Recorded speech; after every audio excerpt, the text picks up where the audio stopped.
Halo guys, jumpa lagi bersama Ende News Channel. Kali ini kita akan membahas kenapa tenaga honorer di Kabupaten Ende diberhentikan lebih cepat.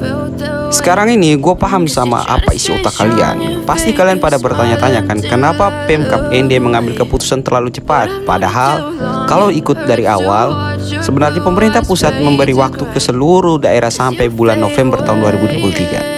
Nah, kenapa Pemkab Ende ngebet banget di bulan Januari seluruh tenaga honorer harus diberhentikan? Bingung kan lu?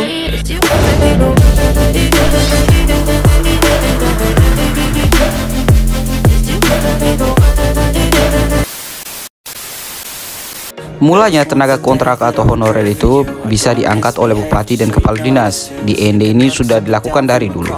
Makanya jumlah honorer di Kabupaten Ende ribuan orang. Di tahun 2018, kewenangan bupati mengeluarkan SK pengangkatan dipangkas oleh pemerintah pusat, sedangkan kepala dinas masih diperbolehkan melakukan pengangkatan. Karena pemangkasan wewenang tersebut, maka sejak tahun 2020 seluruh pegawai honorer yang diangkat melalui SK Bupati Ende dialihkan menjadi SK kepala dinas.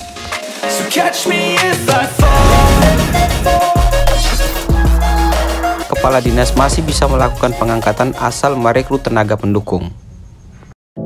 Tenaga pendukung merupakan orang yang memiliki keahlian dalam suatu bidang pekerjaan yang tidak dimiliki satu instansi hingga perlu melakukan perekrutan.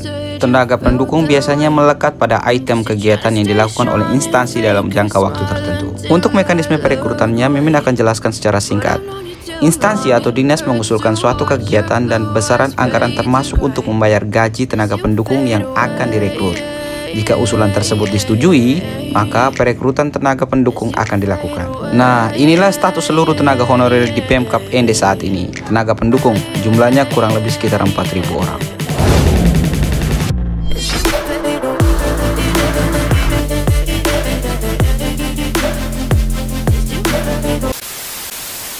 Semua berjalan baik-baik saja hingga bulan November tahun 2022. Pada bulan itu, Bupati Ende Jafar Ahmad mengeluarkan surat edaran memerintahkan seluruh kepala dinas merumahkan para honorer.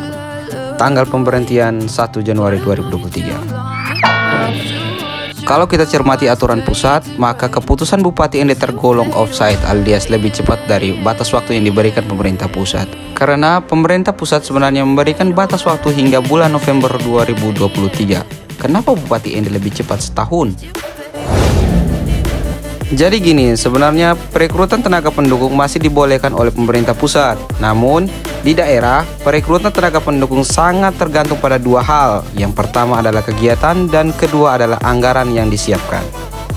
Di Ende sendiri, berdasarkan penelusuran Ende News ya kan, masalah anggaran adalah hal utama yang menyebabkan Bupati mempercepat pemberhentian. Waduh.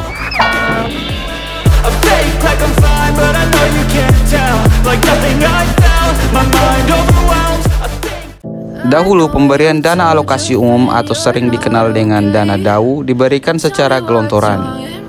Artinya pemerintah pusat hanya memberikan dana lalu pemakaiannya tergantung keputusan daerah. Di Ende pada tahun 2022 besaran DAU yang tidak ditentukan penggunaannya sebesar 500 miliar. Karena tidak ditentukan oleh pemerintah pusat, maka Pemkab Ende leluasa membuat kegiatan-kegiatan di OPD dan melakukan perekrutan tenaga pendukung.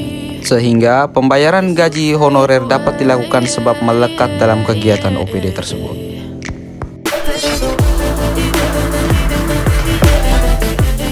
Namun, mulai tahun 2023 semuanya berbeda nih guys.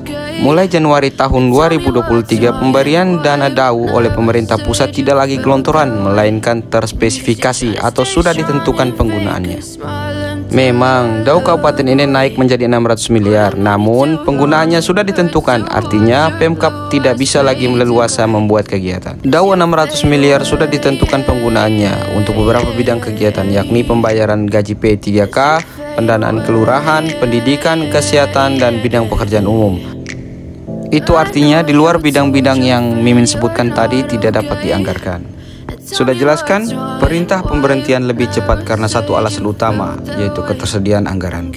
Bukan karena perintah pemerintah pusat, sebab pemerintah pusat sudah memberikan waktu hingga bulan November 2023. Jadi jelas ya guys, hanya karena satu alasan itu, gak ada alasan lain. Gak kayak mantan kalian kan yang udah ketahuan selingkuh tapi masih aja banyak alasan.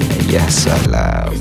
Sampai jumpa di video kami selanjutnya. Jangan lupa tinggalkan komen Anda agar kita bisa berdiskusi di bawah kolom komentar sambil ngopi-ngopi cantik di warung kopi Joni di bawah pantai.